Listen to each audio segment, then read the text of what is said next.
So 3 things. Yes, I have an ocarina. 2, I have no idea how to play it. And 3, I'm about to go on an educational rant. You're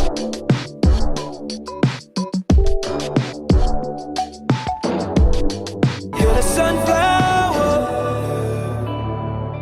Hey sunflowers and squares, welcome back to BPD Squared, where we discuss mental health from a black girl's perspective. My name is Brenda, and today we're going to talk about dissociation and why I don't have the right to talk about it. So I've been dealing with dissociation for a while now, but I didn't realize how long I had been dealing with it.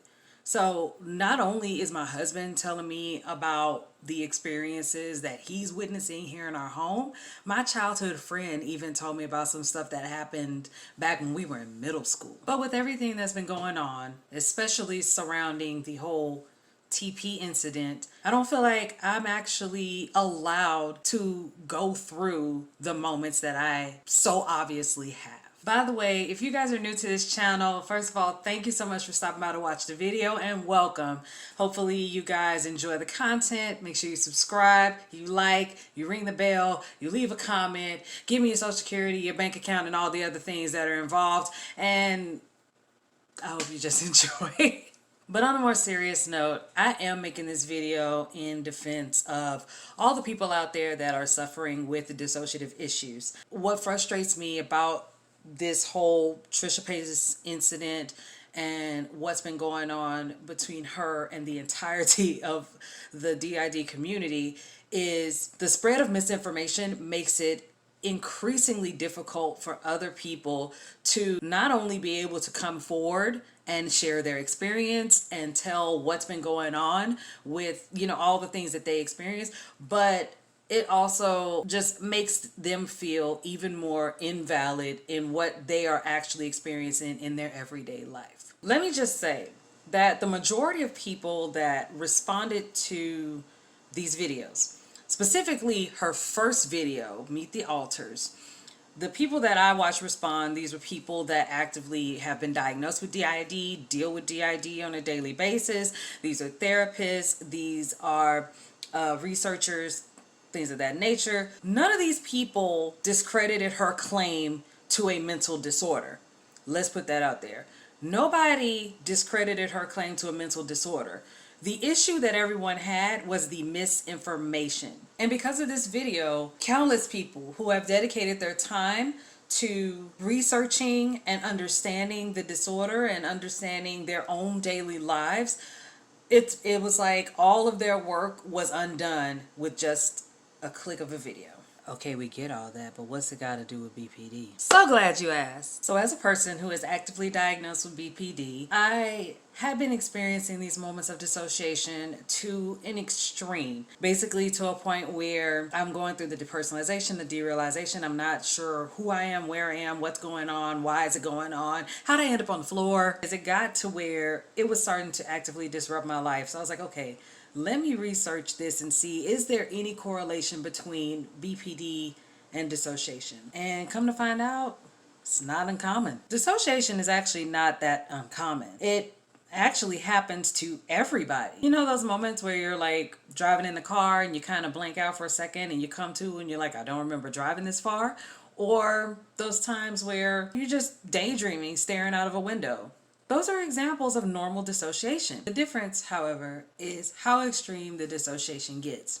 So some people may experience amnesia where they blank out and they lose time. And this could be hours, this could be days. It just kind of depends. Some people feel like they're stuck in a haze or stuck in a fog, or it just seems like the world around them isn't real. So there's different levels to this. Studies have been done to show the correlation between borderline personality disorder and dissociative disorders. So not necessarily DID specifically, but just dissociative disorders in general. This particular study shows a test that was run on 21 outpatients that have been diagnosed with BPD.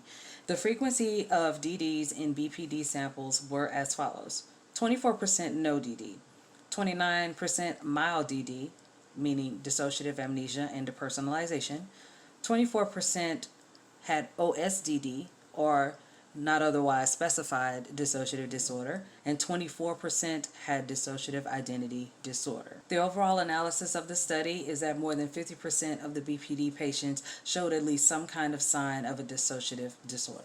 So again, dissociation shows up in different ways, but it just all depends on how extreme the dissociation is for you. If you guys would like to learn more about dissociation and how it shows up in BPD, or just the different types of dissociation there are in general, I will have a link down below to some articles that I have on my blog that talks about that. But Dindo, I just started watching PRX, so he's amazing. So what does this have to do with Trisha? I made a video where I talked about the possibility of Trisha exhibiting borderline personality disorder symptoms. If she, like me, has been dealing with dissociation and not understanding really what it means to have those experiences, maybe she is confusing it with what is normally identified as dissociative identity disorder. But I've since abandoned that logic because her recent actions go beyond the scope of just a person trying to express their experiences with mental illness. Her actions are abusive, and it's not unlike the man who puts his hands on his woman and then says, "Look what you made me do." If Trisha would have cared enough to do just a little bit of research, she would have came across a video by Dissociated called Faking a Disorder. And in that video, Nin talked about how it feels to experience these symptoms on a daily basis and feeling like you can't possibly be going through this. And every day I question,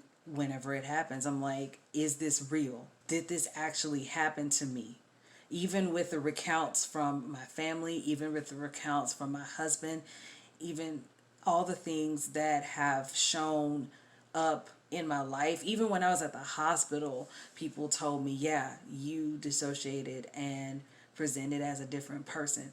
Even in the hospital that was seen, and I still ask myself, is this real? A quote that I stand behind that even Dissociated mentioned in her video is, if you have to ask yourself if you're faking, chances are you're not faking. I used to feel bad for Trisha, but I don't anymore. What she has done has damaged so many people, including myself. But this video is not about me. This video is my stance on the matter. And I know that many people will be like, well, we just have to leave it alone. We just have to stop talking about it. We just have to ignore her. You can't ignore that. Like I said before, this is abuse. Causing people to feel inadequate, invalidated, crazy, disregarded, and then to make videos about them discrediting everything that they've done, all the hard work that they've put out there to put to light such a serious disorder. I will not sit idly by and watch people be abused. I apologize, that took kind of a dark turn towards the end there, but I'm very serious about what I said. To Dissociated, the DID community, and the mental health community as a whole, I am one more person that is going to continue to fight to end the stigma behind mental health disorders. And I encourage others out there to do the same. Continue to spread your story, continue to share your experiences, and continue to give accurate information towards these things so that more people get a better understanding of what it's like to deal with this on an everyday basis. And the more that we spread accurate and helpful information, the more accepted it becomes in society, and the easier all of us as a collective can get along. So with all that being said, y'all want a cupcake? Thank you so much for watching this video. I hope you guys got something helpful and useful out of it. Make sure you like, comment, subscribe, ring the bell, send me your P.O. Box address, give me your mom's shoe size. Be sure to follow me on Instagram, as well as make sure you guys go and check out the blog. Myself and Borderline Wraith have been working really hard on it, and we would love if you guys went to go check it out. By the way, go follow her channel. She's freaking awesome. There will be links to our blog post below, including the one that goes a little more in depth about what we discussed here today, as well as links to the forum so you can either join a discussion or start one of your own. But as always, stay square sunflowers, and I love you guys so much. Mwah. Sunflower, you're the sunflower.